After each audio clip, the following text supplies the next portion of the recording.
This is the continuation of Chapter 4, Part 2. So Be It by Verity Crawford. Author's note. The thing I abhor most about autobiographies is the counterfeit thoughts draped over every sentence.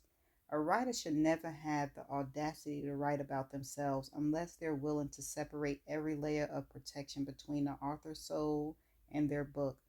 The words should come directly from the center of the gut, tearing through the flesh and bone as they break free. Ugly and honest and bloody and a little bit terrifying, but completely exposed. An autobiography encouraged the reader to like the author is not a true autobiography. No one is likable from the inside out. One should only walk away from an autobiography with, at best, an uncomfortable distaste for its author. I will deliver. What you read will taste so bad at times, you'll want to spit it out. But you'll swallow these words and they will become part of you, part of your gut, and you will hurt because of them. Yet, even with my generous warning, you're going to continue to ingest my words because here you are.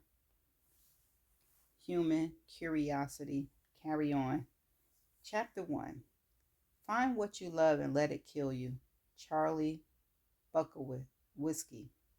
I sometimes think back on the night I met Jeremy and wonder, had we not made eye contact, would my life still end up the same? Was it my destiny with the beginning to suffer such a tragic end? Or is my tragic end a result of poor choices rather than fate? Of course, I haven't met a tragic end yet, or I wouldn't be able to recount what led to it. Nevertheless, it's coming. I can sense it, just as I sense Chastine's death. And just as I embrace her fate, I will embrace my own. I wouldn't say I was lost before the night I met Jeremy, but I had certainly never been found until the moment he lays eyes on me from across the room. I'd had a boyfriend before, one night stands even, but I never come close to imagine life with someone else until that moment. When I saw him, I pictured our first night together, our wedding, our honeymoon, our children. Until that moment, the idea of love had always felt very manufactured to me, a hallmark ploy, a marketing scheme for greeting card companies. I had no interest in love. My only goal that night was to get drunk on free booze and find a rich investor to fuck. I was already halfway there, having down 3 Moscow mules, and judging by the look of Jeremy Crawford, I was going to leave the party an overachiever. He looked rich, and it was a charity event after all. Poor people don't show up to charity events unless they're serving the rich, present company not included. He was talking with a few other men, but every time he glanced in my direction, I felt like we were the only two in the room. Every now and then he would smile at me. Of course he did. I had on my red dress that night, the one I stole from Macy's. Don't judge me. I was a starving artist and it was ridiculously expensive. I intended to make up for the theft when I had the money. I donate to charity or save a baby or something. The good thing about sins is they don't have to be atoned for immediately, and that red dress was too perfect for me to pass up.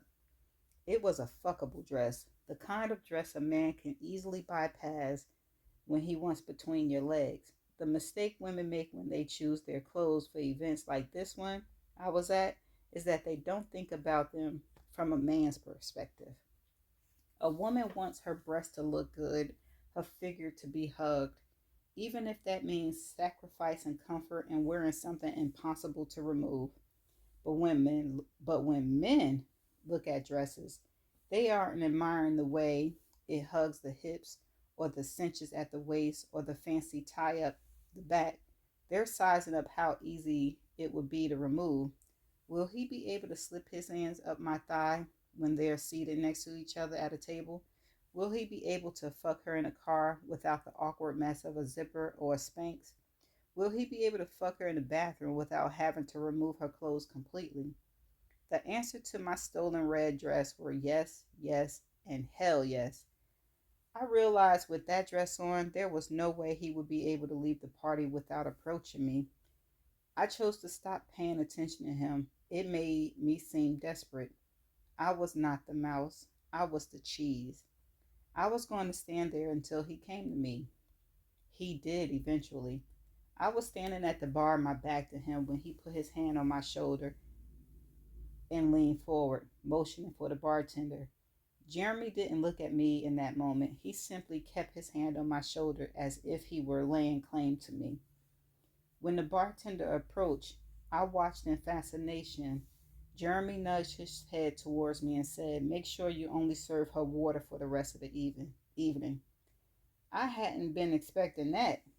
I turned, leaning the arm on the bar, and faced him. He dropped his hand from my shoulder, but not before his fingers grazed all the way down my elbow. A flicker of electricity flashed through me, mixed with a surge of anger.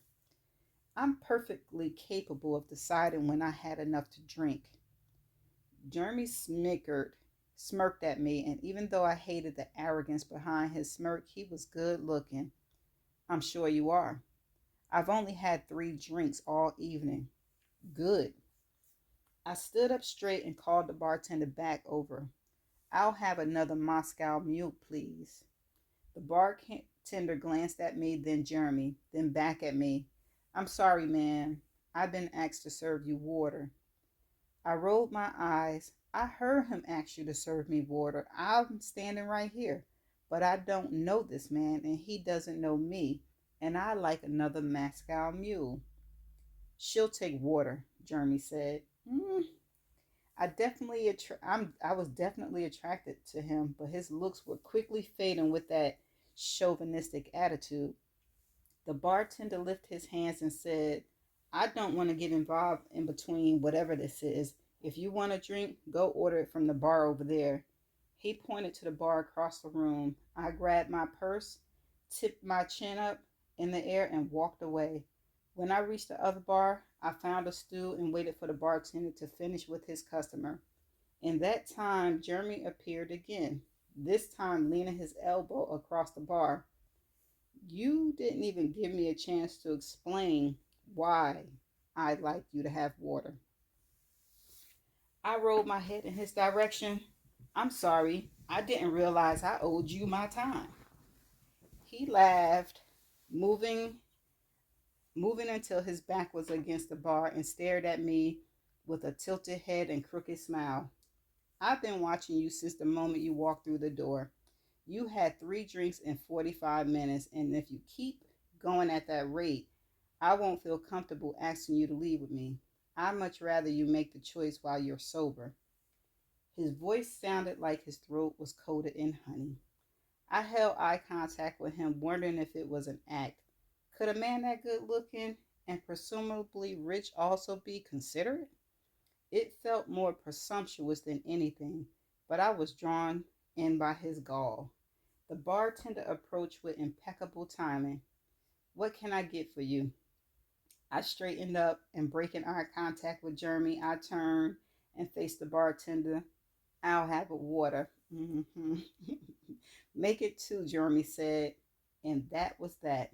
It's been years since that night, and it's difficult to recall every detail, but I do remember being drawn to him in those first few moments in a way I've never been drawn to a man.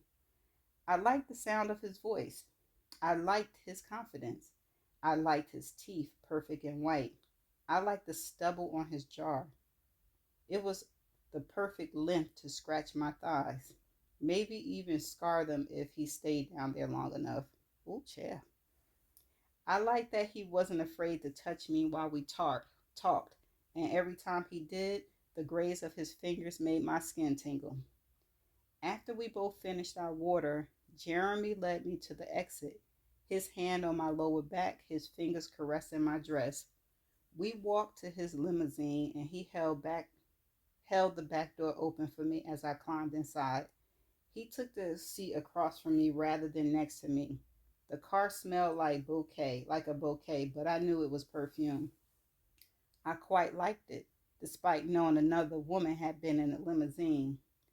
My eyes fell to the bottle of champagne that was half empty next to the two glasses, one lined with red lipstick.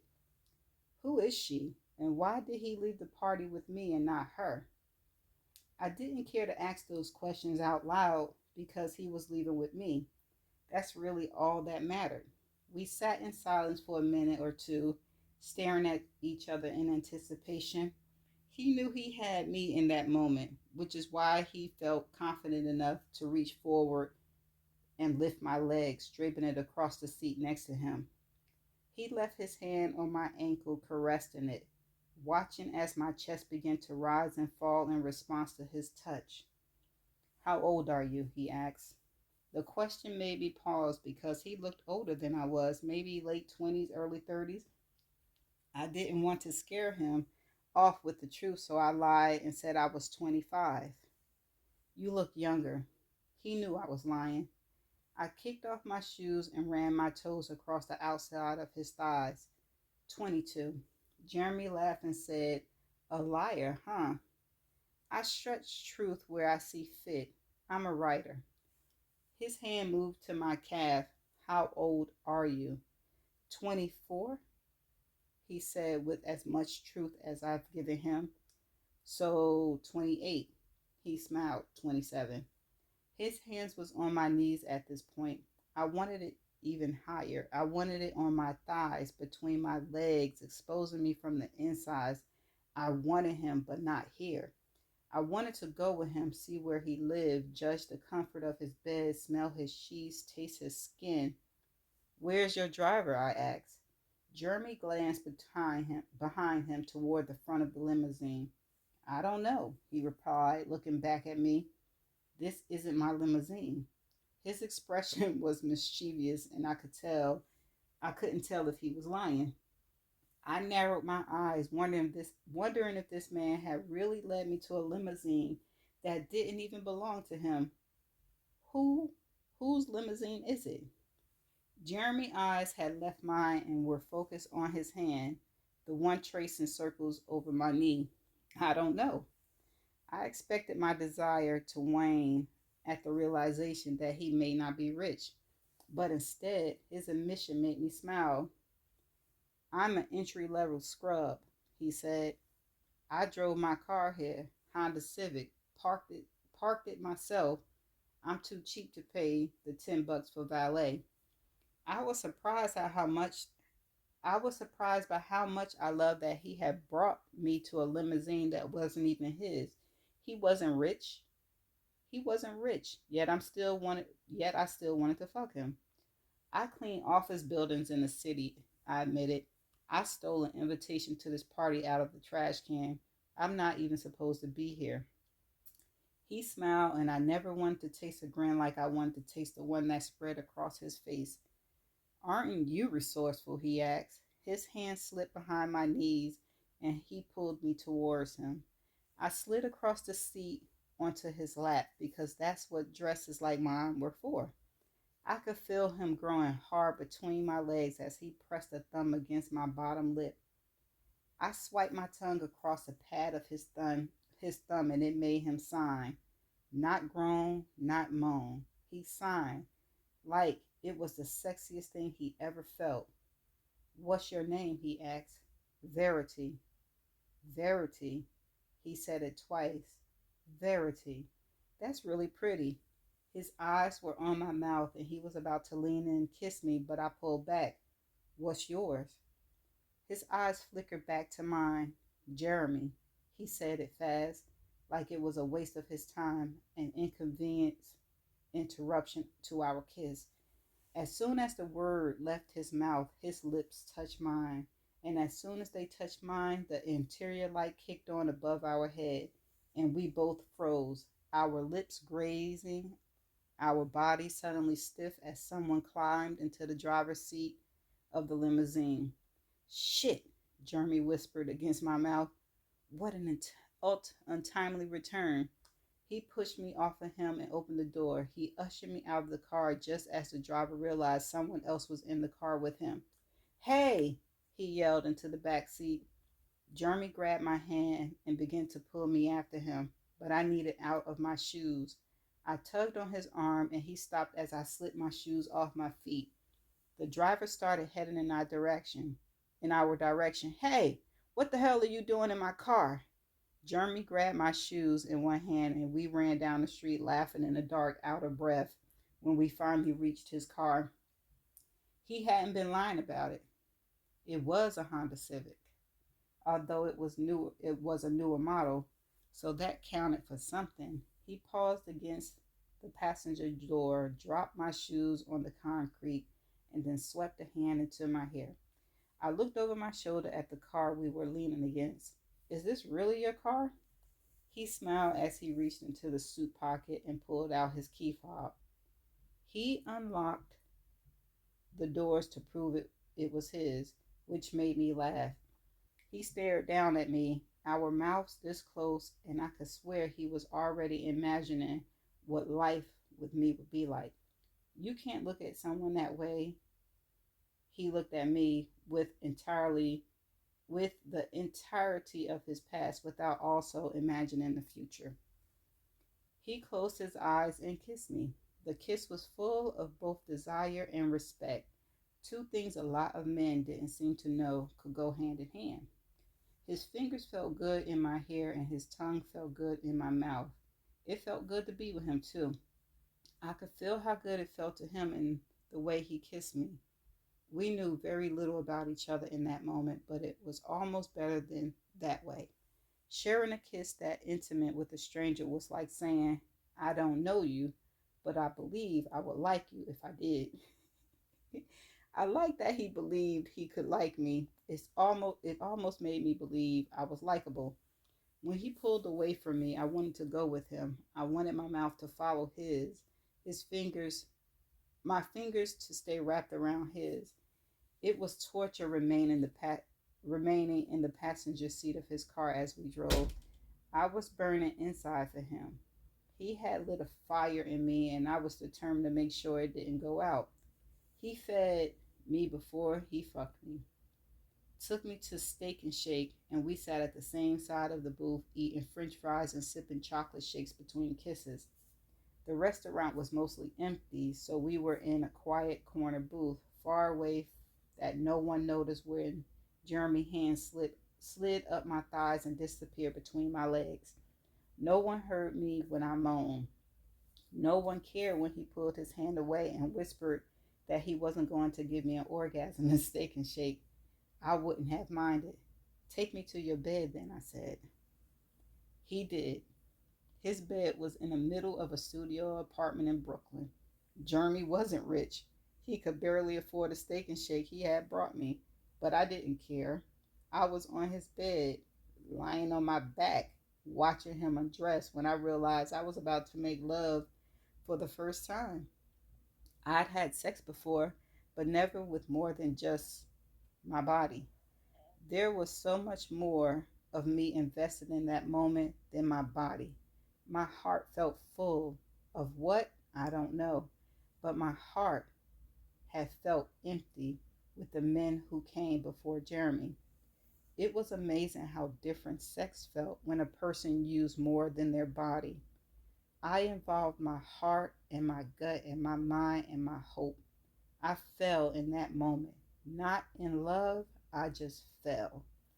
It was as if I'd been standing on the edge of a cliff my whole life, and finally, after meeting Jeremy, I felt confident to jump because, for the first time in my life, I felt confident that I wouldn't land. I would keep flying. Looking back, I realized how crazy it is that I fell for him so fast, but it was only crazy because I never stopped. Had I woken up the next morning and slipped out of his apartment, it would have ended as a fun one night stand, and it wouldn't even be recalling and I wouldn't even be recalling any of this all these years later. But I didn't leave the next morning, so it became more. With every day that passed, that first night with him was further validated. And that's what love at first sight is. It isn't really love at first sight until you've been with the person long enough for it to become love at first sight. We didn't leave this apartment for 3 days. We ate Chinese food takeout, we fucked. We ordered pizza, we fucked. We watched TV, we fucked. We both called in sick to work that Monday, and by Tuesday, I was obsessed. I was obsessed with his laugh, with his cock, with his mouth, with his skill, with his stories, with his hands, with his confidence, with his gentleness, with a new and intense need to please him. I needed to please him. I needed to be what made him smile, breathe, wake up in the morning. And for a while I was. He loved me more than he loved anything or anyone. I was his sole reason for leaving until he discovered the one thing that meant more to him than I did. And that's the end of chapter 4. See you in the next chapter.